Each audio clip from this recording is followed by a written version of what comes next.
السلام عليكم ورحمة الله وبركاته. الحمد لله والصلاة والسلام على رسول الله ما بعد. அன்பிற்கும் மதிப்புக்கும் உரிய இஸ்லாமிய சகோதரிகளே, நாம் நமது கற்கை நெறியின் 6வது வகுப்பிலே அமர்ந்திருக்கின்றோம். இதுவரைக்கும் நாம் இஸ்லாத்தின் அடிப்படை அம்சங்களுக்கான அறிவுபூர்வமான சான்றுகள் என்ன என்பவற்றை பற்றி படித்து வருகின்றோம். அந்த வரிசையிலே சென்ற வகுப்பிலே நாம் சுன்னாவும் மார்க்க ஆதாரம், அதுவும் வகையில் ஒரு வகை, அதனை பின்பற்றுவது அத்தியாவசியமானது என்பதற்கான ஆதாரங்களை குர்ஆனிலிருந்தும் ஹதீஸிலிருந்தும் நாம் பார்த்தோம். குர்ஆனிலிருந்தும் ஹதீஸிலிருந்தும் பார்த்தோம். இன்றைய வகுப்பிலே நாம் என்ன பார்க்க இருக்கின்றோம் என்று சொன்னால், நாம் சென்ற வகுப்பிலே சொன்ன அந்த ஆதாரங்கள் என்ன ஆதாரங்கள்? சுன்னாவும் வகையின் ஒரு வகை, அதை பின்பற்றுவது அத்தியாவசியமானது என்று அந்த ஆதாரங்களை சொன்னதன் பின்னால் அதனை ஏற்றுக்கொண்ட ஒரு சாரார் சுன்னாவையும் பின்பற்றத்தான் வேண்டும், குர்ஆனை மாத்திரம் அல்ல சுன்னாவையும் பின்பற்றத்தான் வேண்டும் என்று ஏற்றுக்கொண்ட ஒரு சாரார் என்ன சொல்கிறார்கள்?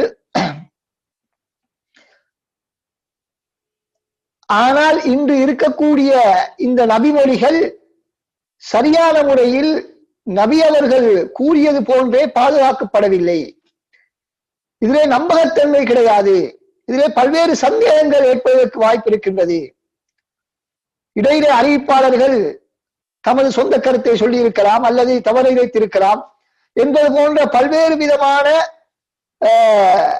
காரணங்களை முன்வைத்து சுன்னாவை புறக்கணிப்பதற்கான ஒரு வாயிலை திறந்து விடுவதை நாம் பார்க்கின்றோம்.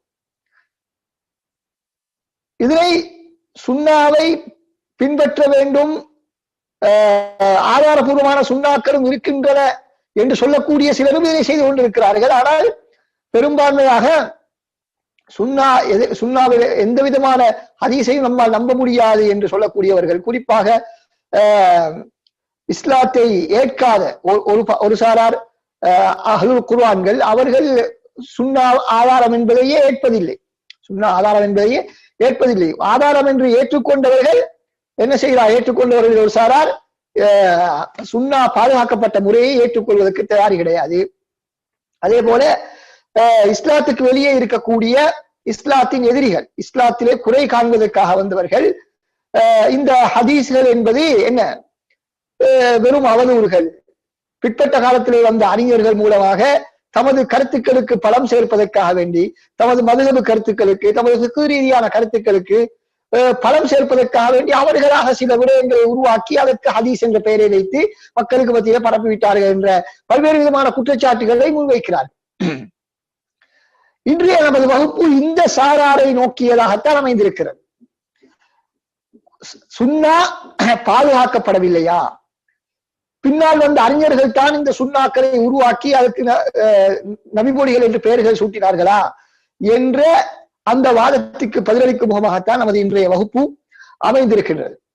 குறிப்பாக இந்த சந்தேகங்கள் நமது நாடுகளிலே தமிழ் சமூகத்திலே மாத்திரம் வாழக்கூடியவர்களுக்கு மத்தியிலே மிகவும் குறைவாக இருந்தாலும் கூட, மேற்குலகத்துடன் அதாவது ஐரோப்பாவுடன் தொடர்புடைய முஸ்லிம்களுக்கு நிச்சயமாக இது போன்ற பல்வேறு சந்தேகங்கள் ஏற்படும். குறிப்பாக ஆங்கில மொழியிலே ஆக்கங்களை படிக்கக்கூடியவர்கள், நூட்களை படிக்கக்கூடியவர்களுக்கு மத்தியிலே இது மிகவும் பரவலான ஒரு விடயம். ஏனென்றால் இஸ்லாத்தை பற்றி இஸ்லாத்தின் முஸ்தஷிகுன்கள், ஓரியன்டலிஸ்ட் என்று சொல்லப்படக்கூடிய அந்த கிழக்கத்தை ஆய்வாளர்கள், அதாவது மேற்குலகை சேர்ந்த ஐரோப்பாவை சேர்ந்த முஸ்லிம் அல்லாத பலர் இஸ்லாத்தை பற்றி ஆய்வு செய்து பல்வேறு நூட்களை அவர்களுடைய மொழியிலே வெளியிட்டிருக்கிறார்கள். எனவே அதிகமான முஸ்லிம்கள், குறிப்பாக மேற்குலக பல்கலைக்கழகங்களிலே கல்வி கற்கக்கூடிய முஸ்லிம் மாணவர்கள், முஸ்லிம் அல்லாத மாணவர்கள் பலரும் என்ன செய்கிறார்கள்? இஸ்லாத்தை பற்றி படிப்பதற்காக வேண்டிய அவர்களுக்கு கிடைக்கக்கூடிய சோர்ஸ் என்ன? அவர்களுடைய நாட்டை சேர்ந்தவர்கள் எழுதிய நூட்கள், முஸ்லிம் அல்லாதவர்கள் எழுதிய இஸ்லாத்தை பற்றி எழுதிய நூட்களைத்தான் அவர்கள் படிக்கிறார்கள். அதன் காரணமாக பல்வேறு விதமான நச்சு கருத்துக்கள் அவர்களுக்கு தெரியாமலே அவர்களுடைய உள்ளங்களில் படிந்து விடுகின்றன. அந்த சகோதரர்களே, அப்படியான ஒரு நச்சு கருத்துக்களில் ஒன்றுதான் இந்த ஹதீஸ்களை ஒரு அடிப்படையற்ற ஒரு கலை, அதை நம்ப முடியாது, அதனை நம்பி தகவல்களை ஏற்க முடியாது என்ற ஒரு வாதம். அதற்கான பதிலைத்தான் நாம் இன்று பார்க்க இருக்கின்றோம். அன்பார்ந்த இஸ்லாமிய சகோதர சகோதரிகளே,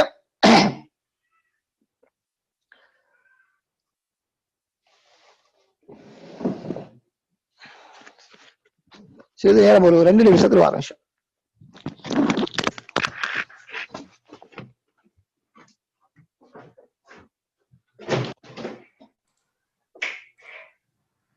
அஸ்ஸலாமு அலைக்கும் ஷேக், இன்ஷால்லா ஒரு 2 நிமிஷத்துல வந்துடுவாரு.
அன்பார்ந்த இஸ்லாமிய சகோதர சகோதரிகளே, அந்த அடிப்படையில் முதலாவதாக நாம் இந்த சுன்னா பாதுகாக்கப்பட்டது என்பதற்கான குர்ஆனிலே இருந்து சில ஆதாரங்களை நாம் பார்ப்போம். குர்ஆன் ஹதீஸிலே இருந்து சில ஆதாரங்களை நாம் பார்ப்போம். ஏன்னு சொன்னால், சிலர் என்ன சொல்கிறார்கள் என்று சொன்னால், முஸ்லிம்களில் சிலர் ஹதீஸ்களிலே ஆதாரபூர்வமான ஹதீஸ்களை மறுக்கக்கூடிய நேரத்திலே அவர்கள் சொல்லக்கூடிய ஒரு நியாயம் என்ன? குர்ஆனை போல ஹதீஸ் பாதுகாக்கப்படவில்லை, குர்ஆனை போல ஹதீஸ் பாதுகாக்கப்படவில்லை, எனவே அதிலே இடைச்செருகல்கள் ஏற்படுவதற்கான வாய்ப்புகள் இருக்கின்றன. எனவே நாம் ஹதீஸ் என்று சொன்னதற்காக வேண்டி உடனடியாக நம்பிவிடக் கூடாது என்பதாக அவர்கள் சொல்வார்கள். அன்பார்ந்த சகோதரர்களே, ஆனால் உண்மையிலேயே குர்ஆன் ஹதீஸ் ஆதாரங்களை நாம் பார்க்கக்கூடிய நேரத்திலே அது குர்ஆன் மாத்திரம் பாதுகாக்கப்பட்டது என்பதாக குர்ஆன் ஹதீஸ் சொல்லவில்லை. மாற்றமாக சுன்னாவும் பாதுகாக்கப்பட்டிருக்கிறது என்பதற்கான ஆதாரங்களை நம்மால் அல் குர்ஆனிலே பார்க்க முடியும். உதாரணமாக அல்லாஹ் சுப்ஹானஹு வ தஆலா சூரத்துல் ஹஜ்ருடைய 9வது வசனத்தில் என்ன சொல்கிறான்? இன்னா நஹ்னு நஸல்னா ذிக்ர வ இன்னா லஹு லஹாஃபிரூன்.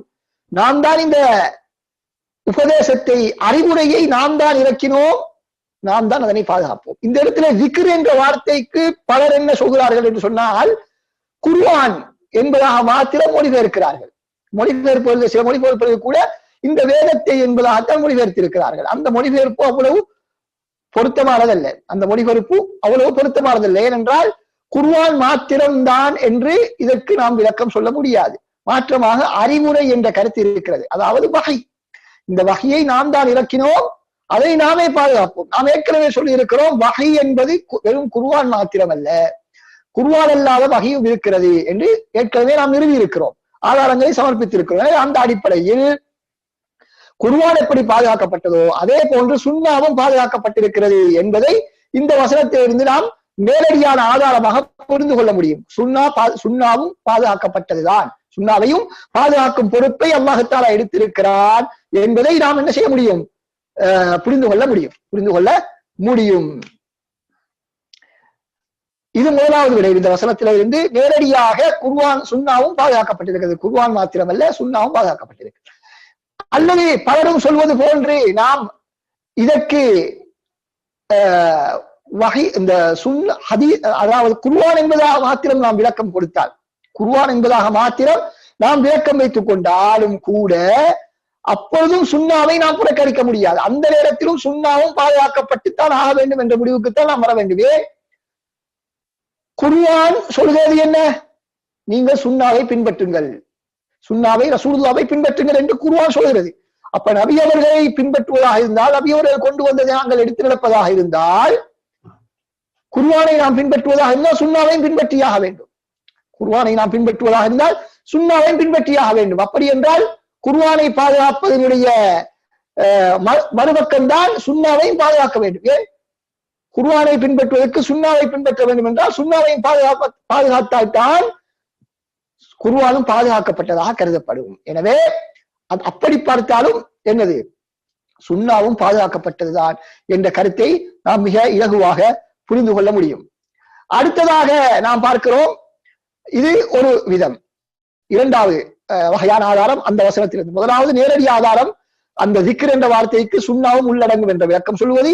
இரண்டாவது குர்ஆன் என்பதாக மாத்திரம் வைத்துக் கொண்டாலும் குர்ஆனை பாதுகாப்பதனுடைய அடுத்த கட்டம் சுன்னாவும் பாதுகாக்கப்பட வேண்டும். இல்லாவிட்டால் குர்ஆனை பாதுகாக்க முடியாது. குர்ஆனை பாதுகாக்க வேண்டும் என்றால் சுன்னாவையும் பாதுகாக்க வேண்டும். அது சுன்னா, குர்ஆனிலே சுன்னா உள்ளடங்கி விடுகிறது. குர்ஆனிலே சுன்னா உள்ளடங்கி விடுகிறது. ஏன்? குர்ஆனில் அல்லாஹ் தஆலா நபி அவர்களை பின்பற்றுமாறு கட்டளை இடுகிறான், சுன்னாவை பின்பற்றுமாறு கட்டளை இடுகிறான். எனவே குர்ஆனை பாதுகாப்பதில் சுன்னாவும் பாதுகாப்பது உள்ளடங்கி விடுகிறது. மூன்றாவது விடயம் என்ன? குர்ஆனுக்கு விளக்கமாக அமைந்ததுதான் சுன்னா. குர்ஆனுக்கு விளக்கமாக அமைந்ததுதான் சுன்னா. எனவே குர்ஆனை பாதுகாக்க வேண்டும் என்றால் அவருடைய விளக்கத்தையும் பாதுகாக்க வேண்டும். குர்ஆனை பாதுகாக்க வேண்டும் என்றால் அதனுடைய விளக்கத்தையும் பாதுகாக்க வேண்டும். விளக்கத்தை பாதுகாக்காமல் வெறுமனே அடிப்படையை மாத்திரம் பாதுகாத்தால் அதிலே பயன் கிடையாது, அதிலே பயன் கிடையாது. எனவே குறித்த வசனத்திலே இன்னா நஹ்னு நஸல்னா சூரத்துல் ஹஜ்ருடைய இந்த 9வது வசனத்திலே நாம் மூன்று விதத்திலே அந்த வசனத்தை நாம் சுன்னாவும் பாதுகாக்கப்பட்டதற்கான ஆதாரமாக கொள்ள முடியும். இதனை நாம் மிக தெளிவாக விளங்கிக் கொள்ள வேண்டும். முதலாவது ஆதாரம் திக்ரும். திக்ர் என்றால் குர்ஆன் மாத்திரமல்ல சுன்னாவும் உள்ளடங்கும் என்று சொல்வது. அதை நாம் சொல்லும் பொழுது பலர் சொல்லலாம் அது உங்களுடைய சொந்த விளக்கம் என்று. இல்லை, அது பல அறிஞர்கள் சொல்லி இருக்கிறார். குறிப்பாக இமாம் இப்னு ஹஸம் ரஹ்மத்துல்லாஹி அவர்கள் அந்த விளக்கத்தை அவர்கள் எடுத்து கூறியிருக்கிறார்கள். அப்படித்தான் அதனை ஏற்றுக்கொள்ளாமல் விட்டாலும் கூட குர்ஆன் என்று மாத்திரம் நாம் ஏற்றுக்கொண்டாலும் அப்பொழுதும் சுன்னாவை பாதுகாத்துதான் ஆக வேண்டும். சுன்னாவை பாதுகாத்துதான் ஆக வேண்டும் என்பதை நாம் உங்களுக்கு தெளிவுபடுத்தி இருக்கிறோம். அடுத்தது அன்பார்ந்த சகோதரர், அல்லாஹ் தஆலா குர்ஆன் என்ன சொல்கிறான்? நபியே, உங்களை நாம் முழு மனித சமுதாயத்துக்கும் அச்சமூட்டி எச்சரிக்கை செய்யக்கூடியவராக, நன்மாராயம் சொல்லக்கூடியவராக நாம் உங்களை அனுப்பி இருக்கிறோம் என்று அல்லாஹ் சுப்ஹானஹு வ தஆலா சொல்கிறார். அப்ப முழு மனித சமுதாயத்துக்கும் கியாமத்து நாள் வரைக்கும் உள்ள மனித சமுதாயத்துக்கு நபி அவர்கள் தான் தூதர். அப்படி என்றால் கியாமத்து வரைக்கும் அவர்களுடைய அந்த வழிகாட்டுகள் பாதுகாக்கப்பட வேண்டும். அப்பொழுதுதான் நபி அவர்கள் இறுதி காலம் வரைக்கும் உள்ள மக்களுக்கு தூதராக இருக்க முடியும். இல்லாவிட்டால் இருக்க முடியாது. குறிப்பிட்ட காலத்தில் அவர்களுடைய அந்த பணி முடிந்துவிடும் என்பதை நாம் புரிந்து கொள்ள வேண்டும். அது இரண்டாவது ஆதாரம். மூன்றாவது ஆதாரம் அல்லாஹ் தஆலா குர்ஆனிலே சூரத்துல் அஹ்ஸாபிலே என்ன சொல்கிறான்? 21வது வசனத்திலே லகத் கான லக்கும் ஃபீ ரசூலில்லாஹி உஸ்வத்துன் ஹஸனா. அல்லாஹ்வின் தூதரிலே உங்களுக்கு அழகிய முன்மாதிரி இருக்கிறது. அல்லாஹ்வின் தூதரிலே உங்களுக்கு அழகிய முன்மாதிரி இருக்கிறது. அப்ப நபி அவர்களை நாம் முன்மாதிரியாக கொண்டு நமது வாழ்க்கையை அமைத்துக் கொள்ள வேண்டும் என்று இந்த வசனம் சொல்கிறது. அப்படி என்றால் நபி அவர்களுடைய சுன்னா எங்களுக்கு பாதுகாக்கப்பட்டிருந்தால் தான் என்ன செய்ய முடியும்? நபி அவர்களை பின்பற்றி நடக்க முடியும். அப்ப சுன்னா பாதுகாக்கப்படவில்லை,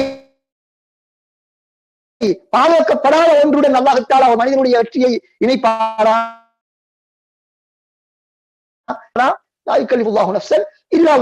ஒவ்வொரு ஆன்மாவுக்கும் அல்லாஹ் தஆலா இயல்பானதைத்தான் கட்டாயப்படுத்துகிறார் என்றால் குர்ஆன் சொல்கிறது.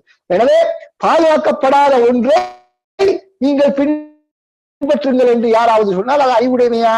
அறிவுடைமை கிடையாது. எனவே அல்லாஹ் தஆலா நபி அவர்களை பின்பற்றுமாறு எங்களுக்கு சொல்கிறார் என்றால், அவர்களை முன்மாதிரியாக எடுத்து வைக்குமாறு சொல்கிறார் என்று சொன்னால் அவர்களுடைய அந்த முன்மாதிரி பாதுகாக்கப்பட வேண்டும். எனவே சுன்னா பாதுகாக்கப்பட்டதற்கு இதுவும் மிக தெளிவான ஆதாரமாக இருந்து கொண்டிருக்கிறது. அதே போல நான்காவது ஆதாரமாக நாம் பார்க்கலாம், வல்லாம் வளமையாக கேட்கக்கூடிய ஒரு விடயம்தான் யா அய்யுஹல்லதீன ஆமனூ அத்தீஉல்லாஹ வ அத்தீஉர் ரசூல். ஈமான் கொண்டவர்களே, அல்லாஹ்வுக்கும் அவனுடைய தூதருக்கும் நீங்கள் கட்டுப்படுங்கள். அல்லாஹ்வுக்கும் கட்டுப்படுங்கள், அவருடைய தூதருக்கும் கட்டுப்படுங்கள், உங்கள் பொறுப்பாளர்களுக்கும் கட்டுப்படுங்கள் என்று சொல்லிவிட்டு அல்லாஹ் என்ன சொல்கிறார்? ஃபஇன் தனாஸஅதும் ஃபீ ஷைஇன் ஃபருத்தூஹு இலல்லாஹி வர் ரசூல். நீங்கள் ஏதாவது ஒன்றிலே முரண்பட்டு கொண்டால் என்ன செய்ய வேண்டும்? அல்லாஹ்வின் பக்கம் செல்லுங்கள், தூதரின் பக்கம் செல்லுங்கள். நபி அவர்கள் உயிர் வாழும் பொழுது அவர்களிடத்திலே நேரடியாக சென்று நாம் கேட்க முடியும். அவர்கள் மரணித்து விட்டால் என்ன செய்வது? அவருடைய சுன்னாவின் பக்கம் தான் செல்ல முடியும். அவருடைய சுன்னாவின் பக்கம் தான் நாம் செல்ல முடியும். ரசூலுல்லாஹ்வுடைய சுன்னாவின் பக்கம் செல்ல வேண்டும் என்றால் அது பாதுகாக்கப்பட வேண்டும். பாதுகாக்கப்படாமல் இருந்தால் எப்படி நாம் செல்ல முடியாது. எனவே சுன்னாவும் பாதுகாக்கப்பட்டதற்கு இதுவும் ஒரு ஆதாரம். அடுத்ததாக நாம் பார்க்கிறோம் ரசூலுல்லாஹ்வுடைய ஹதீஸ்கள், பல ஹதீஸை நாம் ஆதாரமாக சொல்லலாம். அதிலே ஒரு ஹதீஸை சுருக்கமாக சொல்லுங்கள். லா தஸாலு தாயிஃபத்து மின் உம்மத்தி வாஹிதீன அலல் ஹக். மறுமை நாள் வரைக்கும் ஒரு கூட்டம் சத்தியத்திலே இருந்து போராடி கொண்டே இருப்பார்கள் என்று ஹதீஸில் நபி ஸல்லல்லாஹு அலைஹி வஸல்லம் சொல்கிறார்கள். அவன் மறுமை நாள் வரைக்கும் இந்த மார்க்கத்தை பின்பற்றக்கூடிய ஒரு சமுதாயம் இருப்பார்கள் என்று சொன்னால் மறுமை நாள் வரைக்கும் நபியுடைய சுன்னா பாதுகாக்கப்படும் என்பதற்கான ஒரு ஆதாரமாக அந்த ஹதீஸை நாம் கொள்ள முடியும். அதே போல நாம் பார்க்கிறோம் தஜ்ஜால் மறுமை நாள் மறுமை நாளுக்கு மிக நெருக்கமான சந்தர்ப்பத்திலே தஜ்ஜால் வருவான். வரக்கூடிய இடத்தில் ஒரு மனிதர் அவரை நோக்கி செல்வார். அவரிடைக்கு சென்று சொல்லுவார், நீதான் நபி அவர்கள் கூறிய தஜ்ஜால் என்பதாக சொல்வார். அந்த மனிதர் சொல்லுவார். அப்ப கியாமத்து நாளுக்கு மிக நெருக்கமான சந்தர்ப்பத்திலே வரக்கூடிய ஒரு மனிதருக்கு கூட நபி அவர்கள் இந்த தஜ்ஜாலை பற்றிய சொன்ன செய்தி எல்லாம் சென்றடைகிறது என்பதை இந்த ஹதீஸ் மூலமாக நாம் புரிந்து கொள்கிறோம். எனவே அப்படியாக இருந்தால் அந்த சுன்னா பாதுகாக்கப்பட்டால் தான் கியாமத்து நாள் வரைக்கும் அது மக்களுக்கு சென்றடைய முடியும் என்பதை இந்த ஹதீஸ் மூலமாக நாம் புரிந்து கொள்ள முடியும். இன்னும் பல ஆதாரங்கள் இருக்கின்றன. நேரத்தின் சுருக்கத்தை கருதி நாம இத்துடன் சுருக்கிக் கொள்கிறோம். இன்ஷா அல்லாஹ் உங்களுக்கு வழங்கக்கூடிய குறிப்புகளில் முடியுமானால் அந்த மேலதிகமான ஆதாரங்களையும் இணைத்து இன்ஷா அல்லாஹ் வெளியிட இருக்கின்றோம்.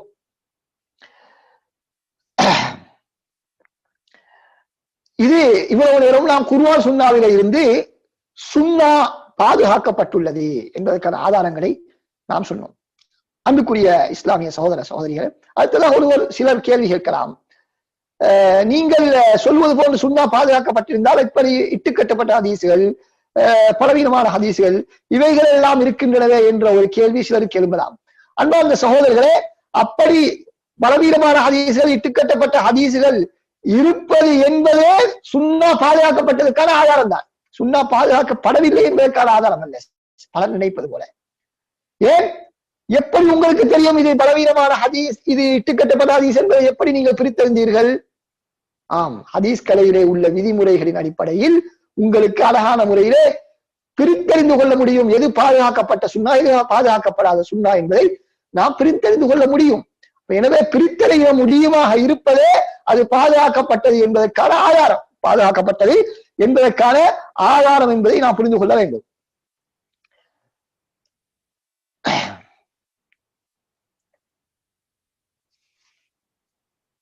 அடுத்ததாக அன்புக்குரிய இஸ்லாமிய சகோதர சகோதரிகளே, முக்கியமான ஒரு விடயம் தான்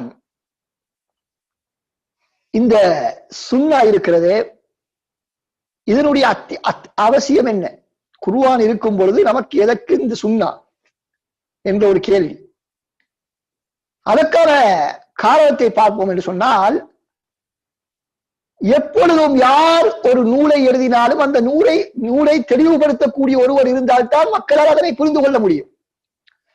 உலகத்திலே இன்றைக்கு எதற்காக வேண்டி இந்த கல்வி கூடங்கள், அதே போல பல்கலைக்கழகங்கள், பல்வேறு கல்வி நிறுவனங்கள் எல்லாம் எதற்காக உருவாக்கப்பட்டிருக்கின்றன?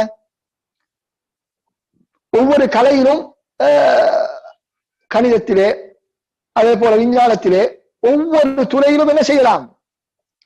ஒரு நூலை எழுதி வைத்து விட்டு கல்வி கூடங்களை எல்லாம் மூடி வைத்து விடலாமே. அப்படியே யாரும் செய்வதில்லை. ஏன்? நூல் எழுதுவது மாத்திரம், நூல் இருப்பது மாத்திரம் ஒரு மனிதர் அதனை புரிந்து கொள்வதற்கும் அதனை நடைமுறைப்படுத்துவதற்கும் அது போதாது. மாற்றமாக அதனை வெளி வாழ்க்கையில், நிதர்சனமான வாழ்க்கையில் நடைமுறைப்படுத்தி காட்டுவதற்கு ஒருவர் இருப்பது அவசியம். அதே போல அதனை புரிந்து கொள்வதில் ஏற்படக்கூடிய சிக்கல்களை தீர்ப்பதற்கு ஒருவர் இருப்பது அவசியம். அந்த அடிப்படையிலேதான் இந்த நபி அவர்களுடைய சுன்னா காணப்படுகிறது. குர்ஆன் மாத்திரம் இருந்தாலும் குர்ஆனை புரிந்து கொள்வதிலே, குர்ஆனிலே சுருக்கமான சொல்லப்பட்ட சட்டங்களை விரிவுபடுத்தி சொல்வதிலே, அதனை புரிந்து கொள்வதில் ஏற்படக்கூடிய சிக்கல்களை தீர்ப்பதற்கு நபி அவர்களுடைய வாழ்க்கை வழிகாட்டல் எங்களுக்கு அத்தியாவசியமாக இருந்து கொண்டிருக்கிறது.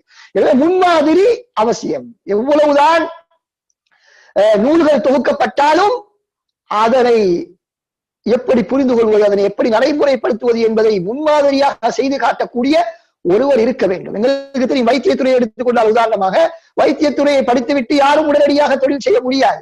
மாற்றமாக அதனை நிதர்சனமாக முன்மாதிரிகளுடைய வழிகாட்டலிலே அதனை என்ன நடைமுறைப்படுத்த பிராக்டிக்கலி அவர்கள் பிராக்டிஸ் பண்ண வேண்டும். அதே போன்றுதான் இஸ்லாத்தை பொறுத்தவரையிலும் அதனை ஒவ்வொருவரும் தானாக புரிந்த விதத்திலே அதனை செயற்படுத்த முடியாது.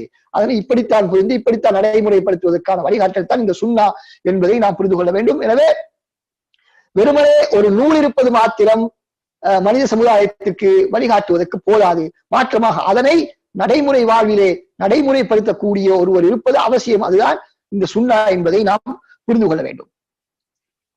அடுத்ததாக அன்புக்குரிய இஸ்லாமிய சகோதரர்களே, குர்ஆனையும் சுன்னாவையும் நாம் எடுத்துக்கொண்டால் இந்த இரண்டுக்கு மத்தியிலே நடையிலே இரண்டினுடைய நடையும் வித்தியாசமானது. குர்ஆனுடைய வார்த்தை பிரயோகங்கள் வசன நடை ஒரு விதமானது, ஹதீஸுடைய வசன நடை ஒரு விதமானது. இரண்டும் ஒன்றை ஒன்று பூர்ணப்படுத்தக்கூடியதாகத்தான் இருக்கிறது. சுன்னா இல்லாமல் குர்ஆனை மாத்திரம் எடுத்தாலும் சிக்கல் வந்துவிடும், குர்ஆனை மாத்திரம் எடுத்துவிட்டு சுன்னாவை எடுக்காமல் விட்டாலும் சிக்கல் வந்துவிடும். எனவே இரண்டும் ஒன்றை ஒன்று முழுமைப்படுத்தக்கூடியதாக தான் அமைந்திருக்கிறது. அதனால்தான் குர்ஆனிலே சொல்லப்படக்கூடிய விடயத்தை திரும்ப சுன்னா தேவையில்லாமல் சொல்ல மாட்டாது. குர்ஆனிலே சுருக்கமாக சொன்னதை சுன்னா விரிவாக சொல்லும். சுன்னா விரிவாக சொல்லும். குர்ஆனிலே சொல்லப்படாத சில தகவல்களை சுன்னாவிலே சொல்லப்பட்டிருக்கிறது, சுன்னாவிலே சொல்லப்படாத பல விடயங்கள் குர்ஆனிலே சொல்லப்பட்டிருக்கிறது.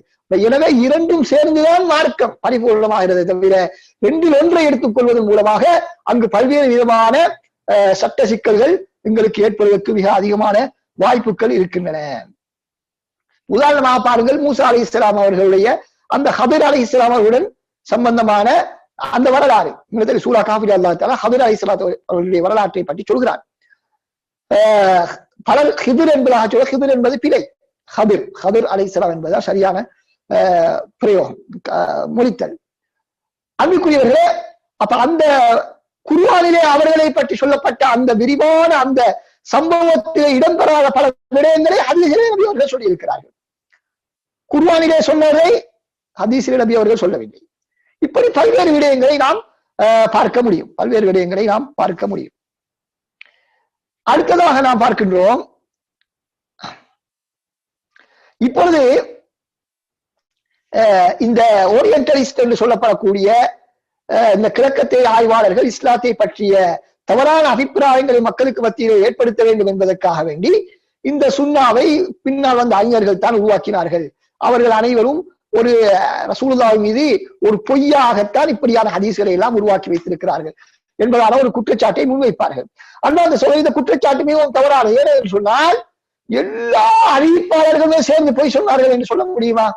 உலகத்திலே எல்லா நாடுகளிலும் உள்ள முஸ்லிம்களும் சேர்ந்து, எல்லா மொழியை பேசக்கூடிய முஸ்லிம்களும் சேர்ந்து, எல்லா காலங்களிலும் வாழ்ந்த முஸ்லிம்கள் சேர்ந்து பொய் சொன்னார்கள் என்பதை யாராவது அங்கீகரிக்க முடியுமா? எந்த அறிவாவது ஏற்றுக்கொள்ளுமான்னு கேட்டால் ஏற்றுக்கொள்ளாது. குறிப்பாக சஹாபாக்கள் பொய் சொல்ல முடியுமா? ரைட், ஒரு சஹாபிதான் பொய் சொன்னார் என்று வைத்துக் கொள்வோம், அல்லது 2-3 பொய் சொன்னார் என்று வைத்துக் கொள்வோம். அப்படி சொன்னால் மற்றவர்கள் எங்கே இருந்தார்கள்? மற்ற சஹாபாக்கள் எங்கே போய்விட்டார்கள்?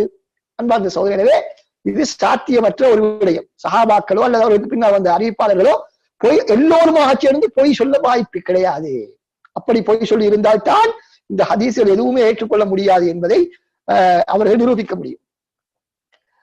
அதுவும் ஹதீஸ்கள் என்பது வெறுமனே பாதையில் செல்லக்கூடிய ஒரு சாதாரண மனிதன் மீது சொல்லக்கூடிய பொய்யை போன்றதா? இல்லை.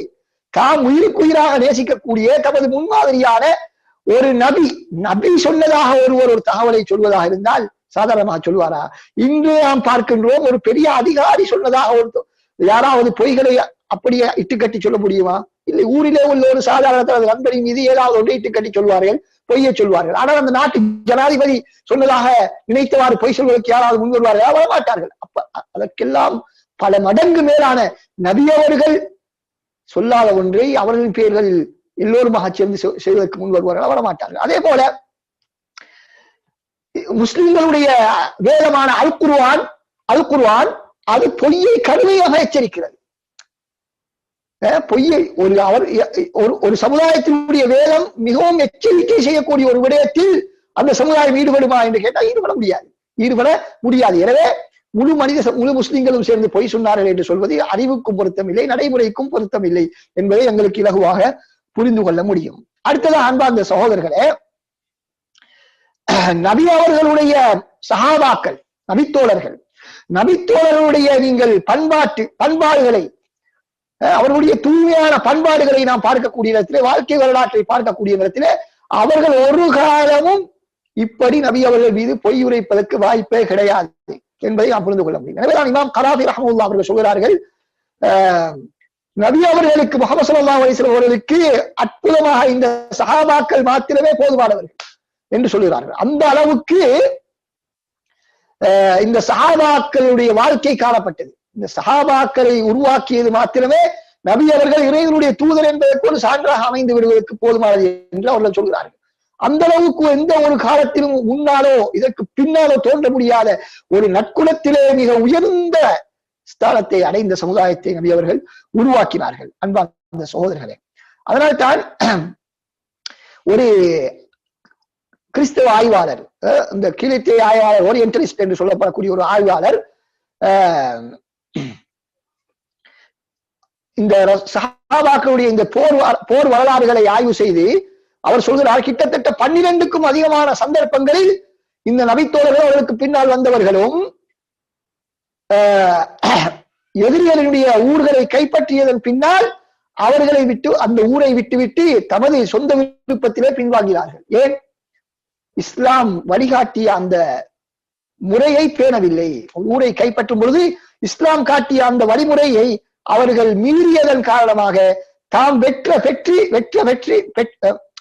பெற்ற வெற்றி செல்லுபடியாகாது என்று அவர்களாகவே முடிவு செய்து அந்த ஊர்களை அந்த மக்களிடத்தில் ஒப்படைத்து விட்டு திரும்பி வந்து விட்டார்கள். அப்படி திரும்பி வந்ததை பார்த்த இந்த உயர்ந்த பண்பாடுகளை பார்த்த அந்த மக்கள் இஸ்லாத்திற்குள் பலர் வந்து விட்டார்கள். அந்த ஊர் மக்கள், அந்த பல பிரதேசவாசிகள் இஸ்லாத்திற்கு வந்த சந்தர்ப்பங்களும் இருக்கின்றன. இப்படியான ஒரு சமுதாயத்தை தான் நபி அவர்கள் உருவாக்கினார்கள். அப்படியான சமுதாயம் தான் இந்த ஹதீஸ்களை நமக்கு கொண்டு வந்து சேர்த்தவர்கள். இவர்கள் எப்படி நபி அவர்கள் மீது பொய் சொல்ல முடியும் என்பதை நம்மால் கற்பனை கூட செய்து பார்க்க முடியாது.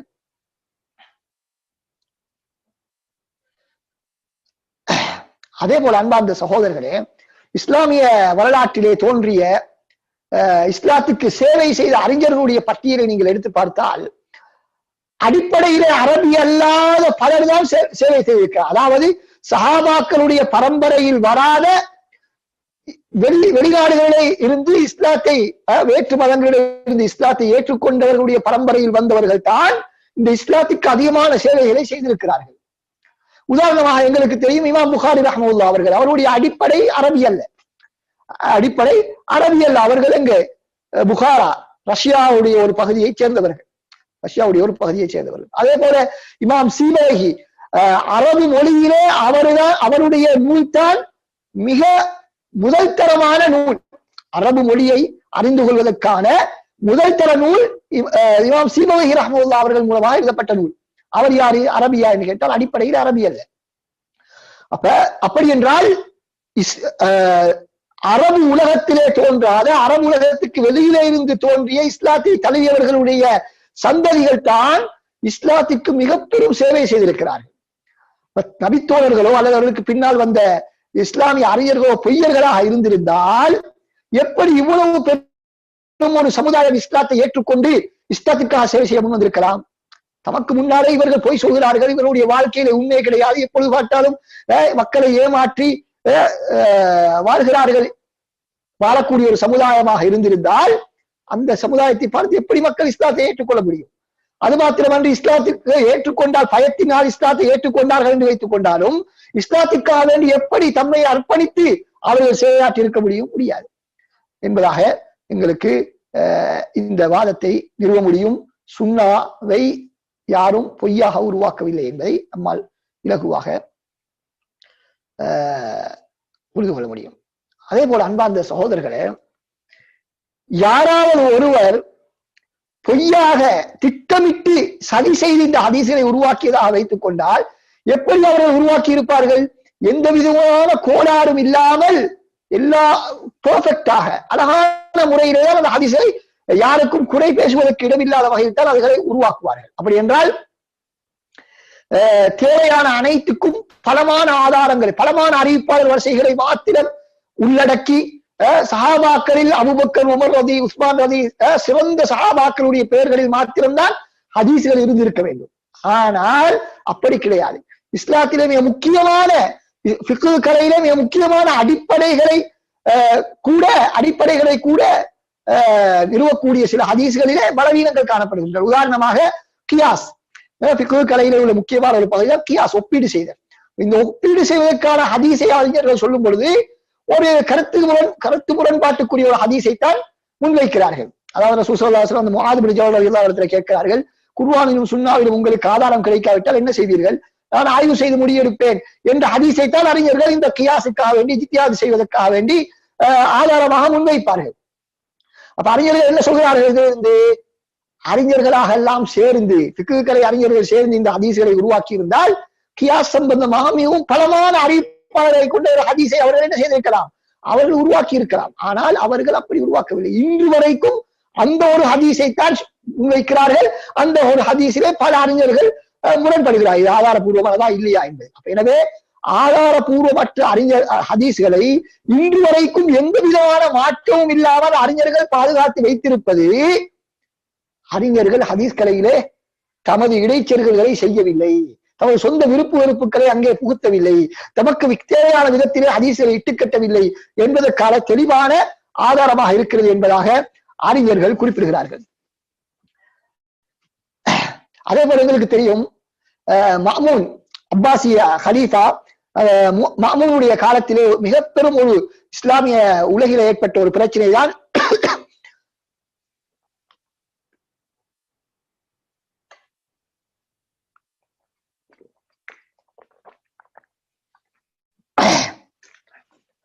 மிக முக்கியமான ஒரு பிரச்சனை தான் குர்ஆன் படைக்கப்பட்டதா இல்லையா என்ற ஒரு பிரச்சனை.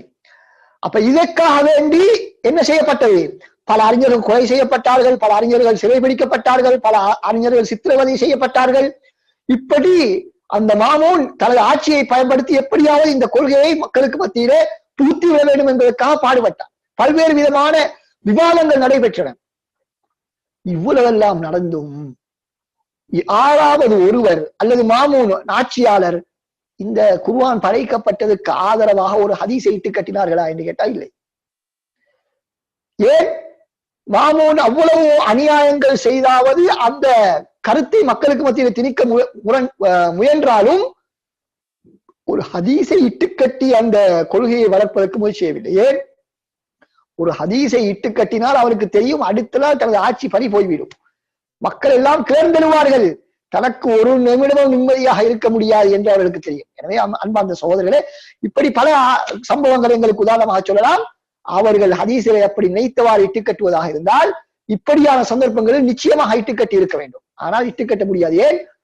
அவர்கள் இலகுவாக அம்பலப்பட்டு போவார்கள், அவர்களுடைய குறைகள் கண்டுபிடிக்கப்பட்டு வரும் என்பதை நாம் புரிந்து கொள்ள வேண்டும். அடுத்ததாக அன்பார்ந்த சகோதரர்களே, நாம் ஏற்கனவே சென்ற வகுப்பிலும் குறிப்பிட்டோம், இந்த வகுப்பிலே ஓரளவு சற்று விரிவாக அதனை நாம் பார்ப்போம். ஹதீஸ் கலையிலே ஒரு அறிவிப்பாளரை ஏற்றுக்கொள்வதாக இருந்தால், ஒரு ஹதீஸை ஏற்றுக்கொள்வதாக இருந்தால் முதலில் அதனை ஊர்ஜிதம் செய்து விட்டதன் பின்னால் தான் ஏற்றுக்கொள்வார்கள். அந்த அறிவிக்கக்கூடிய அறிவிப்பாளர் நம்பகமானவரா என்பதை முதலாவது அவர்கள் சோதிப்பார்கள். சோதித்தவர் நம்பகமானவர் என்பதை முடிவு செய்ததன் பின்னால் தான் அவருடைய அறிவிப்புகள் ஏற்றுக்கொள்ளப்படும். அதே போல அதற்குரிய ஒவ்வொரு நிபந்தனை நாம் ஏற்கனவே சொல்லி இருக்கிறோம், 5 நிபந்தனைகள். அந்த 5 நிபந்தனைகளையும் அவர்கள் என்ன செய்வார்கள்? அவர்கள் கவனத்திலே கொள்வார்கள்.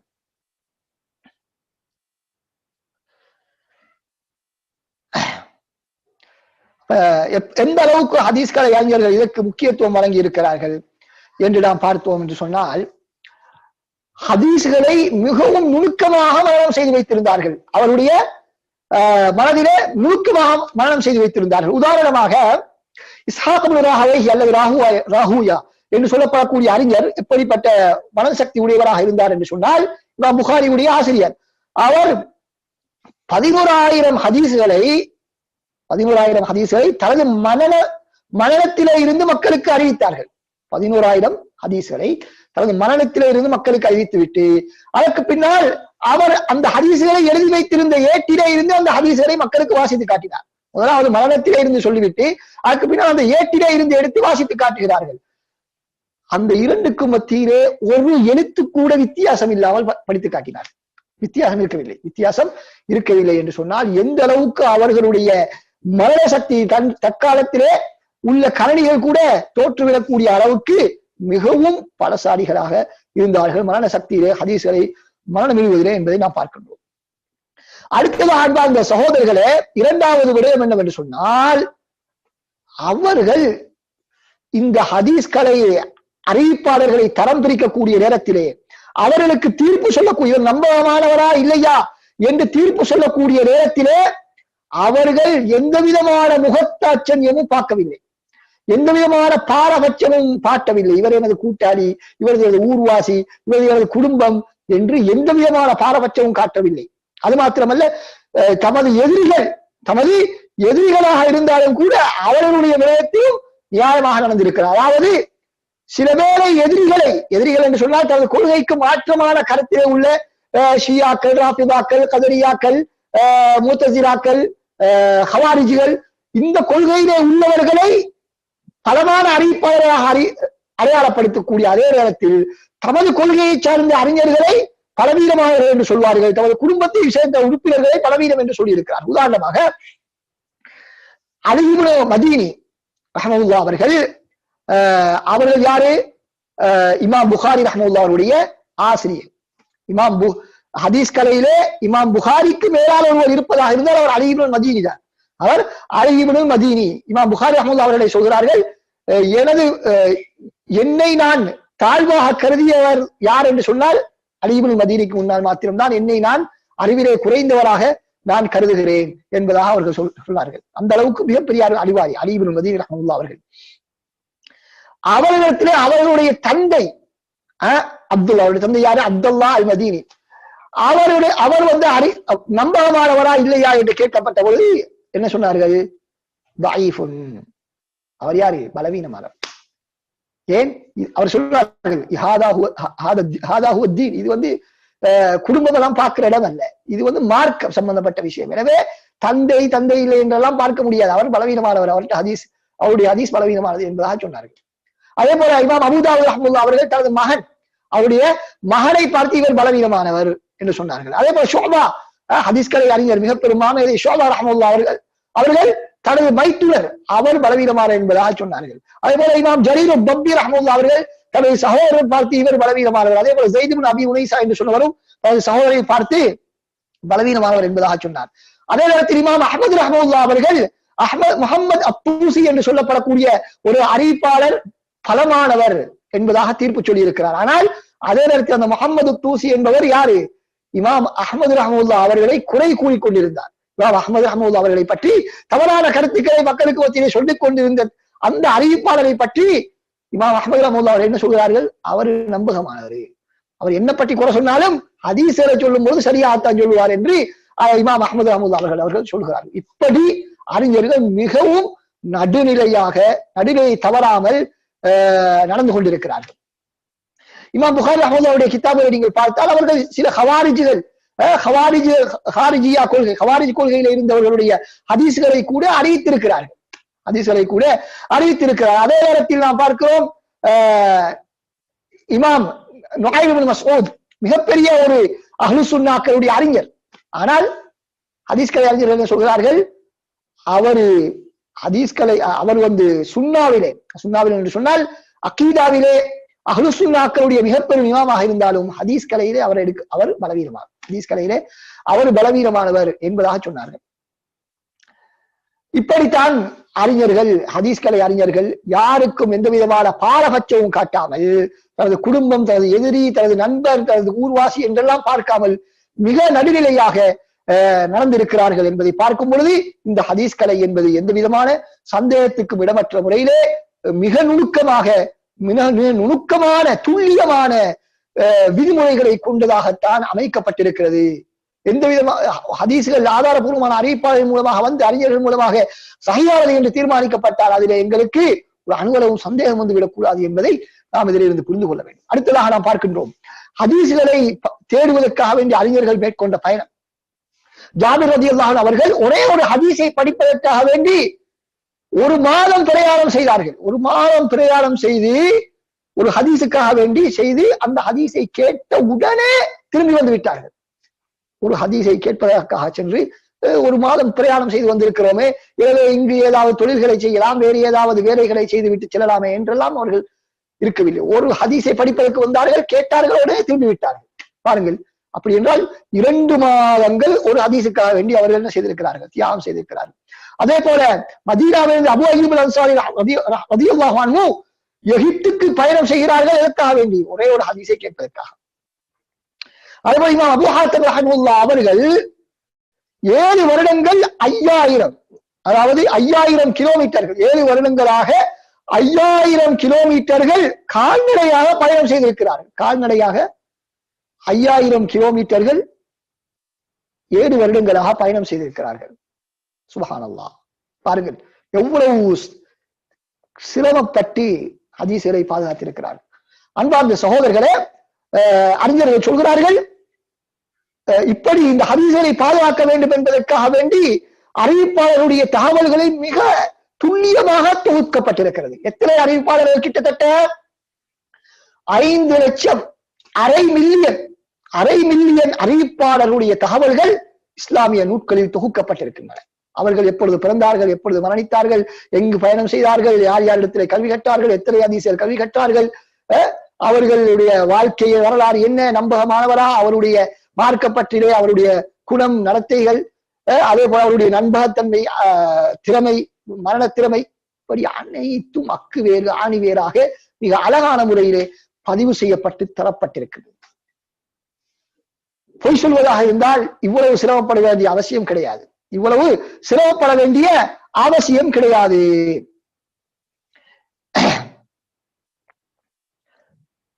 அடுத்ததாக நாம் பார்க்கின்றோம் அன்பார்ந்த சகோதரர்களே, இவ்வளவு இருந்தாலும் கூட, இவ்வளவு அறிவிப்பாளர்களை தரம் பிரித்திருந்தாலும் கூட, அவர்கள் அதற்கு பின்னாலும் தவறு செய்வார்களா என்பதை அவர்கள் ஊர்ஜிதம் செய்வதற்காக வேண்டிதான் அந்த இல்முல் இலல் என்ற அந்த பாடத்திலே அவர்கள் ஒரே ஹதீஸை அறிவிக்கக்கூடிய பல அறிவிப்பாளர் வரிசைகளை ஒன்று சேர்த்து அவைகளுக்கு பற்றிய வேறுபாடுகள் இருக்கின்றனவா என்று ஆய்வு செய்து அவற்றிலும் வேறுபாடுகள் இருந்தால் அதில் யாரு தவறுவிட்டார் என்று அடையாளப்படுத்தி அவற்றை ஒதுக்கிவிட்டு இப்படித்தான் ஹதீஸ்களை அறிஞர்கள் எங்களுக்கு மத்தியிலே கொண்டு வந்து சேர்த்திருக்கிறார்கள் என்பதை நாம் புரிந்து கொள்ள வேண்டும்.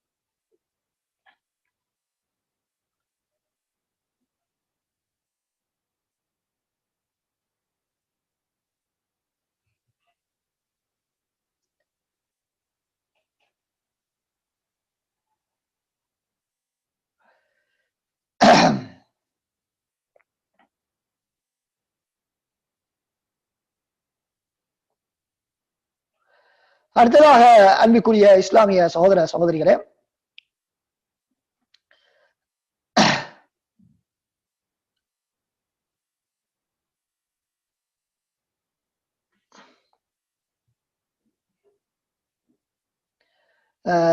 நாம்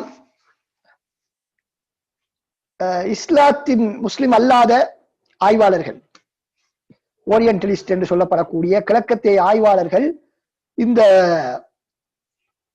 ஹதீஸ் கலையை பற்றிய அவர்கள் வெளியிட்ட அவர்களுடைய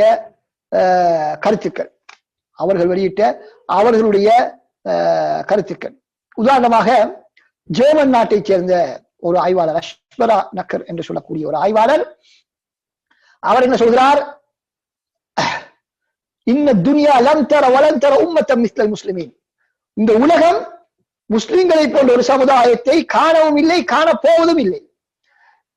ஏனென்று சொன்னால் இந்த அறிவிப்பாளர் திறனாய்வு கலை என்ற அந்த கலையின் மூலமாக மாத்திரம் அவர்கள் கிட்டத்தட்ட 5 லட்சத்துக்கும் அதிகமானவர்களுடைய வரலாறுகளை அவர்கள் ஆய்வு செய்து எழுதி வைத்திருக்கிறார்கள் என்பதாக குறிப்பிடுகிறார். அதே போல இன்னொரு ஆய்வாளர் சொல்கிறார், தோமஸ் பேக்கல் என்று சொல்லப்படக்கூடிய ஒரு ஆய்வாளர், அவர் 19வது நூற்றாண்டிலே மரணித்தவர். அவர் சொல்கிறார், இந்த வரலாறுகளை பதிவதிலே வருடம் குறிப்பிட்டு எப்பொழுது ஒரு சம்பவம் நிகழ்ந்தது, எந்த நாளிலே நிகழ்ந்தது என்பதையெல்லாம் பதிவது ஐரோப்பாவிலே எங்குமே நடக்கவில்லை. ஐரோப்பாவிலே 16ஆம் நூற்றாண்டிலே தான் நடந்தது. ஆனால் முஸ்லிம்கள் எப்பொழுதோ அதனை ஆரம்பித்து விட்டார்கள், நபி அவர்களுடைய காலத்திலே இருந்து ஆரம்பித்து விட்டார்கள் என்பதாக சொல்கிறார்கள்.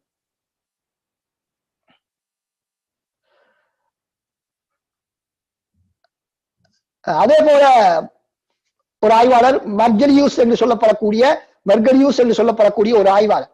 இவர் இஸ்லாத்தை பற்றி பல்வேறு விதமான தவறான பிரச்சாரங்களை மேற்கொண்டவர். அவர் கூட என்ன சொல்கிறார், இந்த முஸ்லிம் சமுதாயத்துக்கு மத்தியில் இருக்கக்கூடிய இந்த அறிவிப்பாளர் வரிசை இருக்கிறதே, இந்த கலை அறிவிப்பாளர் வரிசை கலை, இதிலே சந்தேகம் கொள்ளவே முடியாது.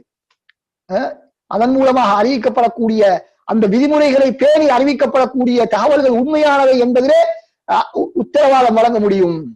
உண்மையிலே முஸ்லிம்கள் இந்த கலையை கொண்டு பெருமைப்பட வேண்டும், இந்த கலையை கொண்டு பெருமைப்பட வேண்டும். அன்பார்ந்த சகோதரர்களே, இந்த கலையிலே 100% முஸ்லிம் அல்லாதவர்களிடத்தில் இருந்திருந்தால் அந்த கலையை அவர்கள் இன்று முழு உலகத்திலும் கொண்டு போய் சேர்த்து அந்த கலையை உருவாக்கியவர்களே பெரும் ஹீரோக்களாக அவர்கள் இந்த மக்களுக்கு மத்தியிலே சித்தரித்திருப்பார்கள். ஆனால் நமது முஸ்லிம் சமுதாயத்தினுடைய இந்த மானசீகமான தோல்வி மனப்பான்மையின் காரணமாக தம்மிடத்திலே உள்ள இந்த பெருமதியை உணராமல் இருக்கிறார்கள். முற்றத்து மளிகை மணக்காது என்று சொல்வது போல இந்த முஸ்லிம்கள் தமக்கு கிடைத்திருக்கக்கூடிய இந்த பாக்கியத்தை புரியாமல் இருக்கிறார்கள். தமது வரலாற்றை பற்றி இகழ்ந்து பேசுகிறார்கள்.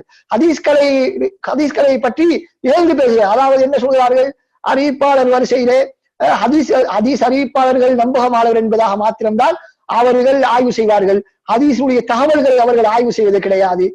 அறிவிப்பாளர் நம்பகமானவர்களாக இருந்தால் ஹதீஸ் சஹி என்று சொல்லிவிட்டு செல்வார்கள். அதற்கு பின்னால் அவருடைய தகவல்கள் உண்மையா பொய்யா என்றெல்லாம் அவர்கள் ஆய்வு செய்வது கிடையாது என்றெல்லாம் இன்று இஸ்லாத்தை ஏற்றுக்கொண்டு இஸ்லாத்துக்கு சேவை செய்கிறோம், இஸ்லாத்தை வளர்க்கிறோம் என்று சொல்லக்கூடியவர்களுடைய வாயில இருந்து இந்த இப்படியான கருத்துக்களை வெளிப்படுவது என்பது மிகவும் ஆச்சரியமானது என்று சொன்னால் அது மிகையாக மாட்டாது. ஏனென்று சொன்னால் அன்பார்ந்த சகோதரர்களே, இந்த இப்படியாக ஹதீஸ் கலையை விமர்சனம் செய்யக்கூடியவர்கள் இந்த ஹதீஸ் கலையை பற்றி ஆழமாக படிக்கவில்லை. வெளிரங்கமாக தற்காலத்தில் எழுதப்பட்ட ஓரிரு நூட்களை படித்துவிட்டு அவர்கள் என்ன அதுதான் ஹதீஸ் கலை என்பதாக புரிந்து வைத்திருக்கிறார்கள். ஆனால் ஹதீஸ் கலை சம்பந்தமாக எழுதப்பட்ட ஆரம்பகால அறிஞர்களுடைய நூட்களையோ இந்த ஹதீஸ் கலை அறிவிப்பாளர்களை தரம் பிரிக்கக்கூடிய அந்த கலையில் நீண்ட காலத்தை செலவழிக்காமல் இவர்கள் என்ன செய்கிறார்கள், இப்படியான கருத்துக்களை வெளியிடுகிறார்கள். இப்படி யாரெல்லாம் இந்த ஹதீஸ் கலை சம்பந்தமாக குறை சொல்லித் திருக்கிறார்களோ அவர்களிடத்தில் நீங்கள் இந்த ஹதீஸ் கலை சம்பந்தமாக ஒரு 4-5 கேள்விகளை கேட்டால், சிக்கலான கேள்விகளை கேட்டால் அவர்களால் பதில் சொல்ல முடியாது என்பதை எங்களால் புரிந்து கொள்ள முடியும். எனவே யாரெல்லாம் இந்த ஹதீஸ் கலையிலே குறை சொல்கிறார்களோ, அதாவது இந்த ஹதீஸ்கள் பாதுகாக்கப்பட்ட முறை தவறானது, அறிவிப்பாளர்களுடைய நம்பகத்தன்மையை மாத்திரம் வைத்துதான் ஹதீஸ்களை தரம் பிரித்திருக்கிறார்கள் என்றெல்லாம் யாராவது சொன்னால் இவர்களுக்கு ஹதீஸ் கலைக்கும் சம்பந்தம் கிடையாது என்பதை புரிந்து கொள்ள வேண்டும்.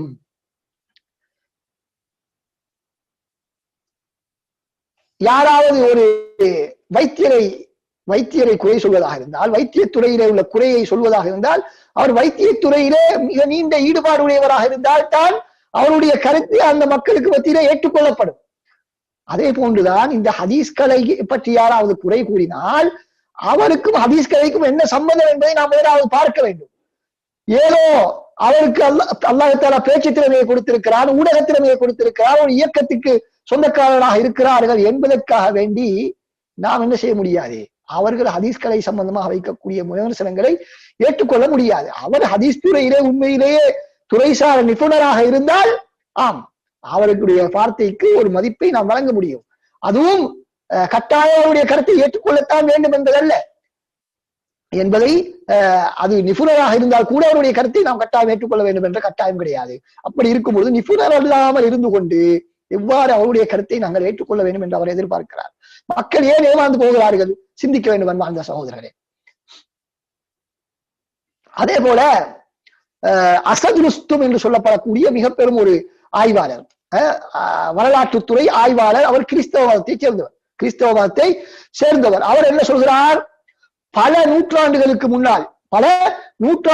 முன்னால் இந்த ஹதீஸ் கலை அறிஞர்கள் மேற்கொண்ட இந்த சேவை இருக்கிறது, இது மிகவுமே பிரமிக்கத்தக்க ஒரு சேவை.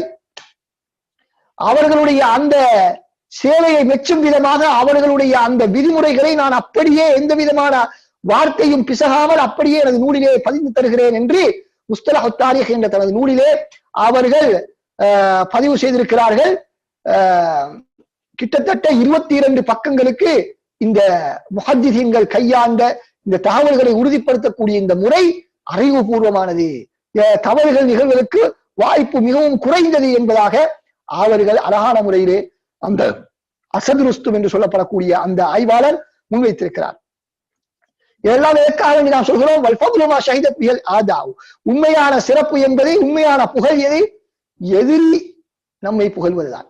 நமது எதிரி நம்மை புகழ்ந்தால் அது நிச்சயமாக உண்மையான புகழாகத்தான் இருக்கும். ஏன் எதிரிக்கு நம்மை புகழ வேண்டிய எந்த விதமான தேவையும் இல்லை. நம்மை புகழ்கின்றான் என்று சொன்னால் அவன் பார்த்த அந்த உண்மையினுடைய விளைவுதான், அவன் படித்த அவனுடைய ஆய்வின் மூலமாக வெளிப்பட்ட அந்த உண்மையை மறைக்க முடியாமல் அவன் சொல்லக்கூடிய அந்த புகழ்தான், வார்த்தை தானே தவிர அவன் எந்த விதமான வேறு உள்நோக்கமும் அவனுக்கு இருக்க முடியாது. அன்பார்ந்த சகோதரர், அதனால்தான் இது போன்ற கருத்துக்களை நாம் சொல்கின்றோம். அதே போல எங்களது சமுதாயம், முஸ்லிம் சமுதாயம் புரிந்து கொள்ள வேண்டும். எங்களிடத்தில் இருக்கக்கூடிய இந்த பெருமதியான இந்த கல்வியை நாம் கற்காமல் அல்லது அதை குறை கூறிக்கொண்டிருக்கிறோமே என்பதை சற்று சிந்திக்க வேண்டும் என்பதற்காகத்தான் நாம் இந்த கருத்துக்களை சொல்கின்றோம். அதே போல அவர் என்ன சொல்கின்றார் என்று சொன்னால், அந்த அசது ருஸ்தும் என்று சொல்லக்கூடியவர் இன்று மேற்குலகிலே காணப்படக்கூடிய இந்த வரலாற்று ஆய்வுகள் எல்லாம் தற்காலத்திலே உருவாகியதுதான். ஆனால் முஸ்லிம்கள் எப்பொழுதோ இந்த ஆய்வுகளை எல்லாம் ஆரம்பித்து அதிலே முடிவும் கண்டுவிட்டார்கள். இன்று நவீன காலத்தில் ஏற்படுத்தப்பட்டிருக்கக்கூடிய இந்த வரலாற்று ஆய்வுக்கான விதிமுறைகள் எல்லாம் ஹதீஸ் கலையிலே உள்ளவைகள் தான், ஹதீஸ் கலையிலே உள்ளவர்கள் தான் என்பதாக அவர் அவருடைய அந்த நூலிலே சொல்லியிருக்கிறார்.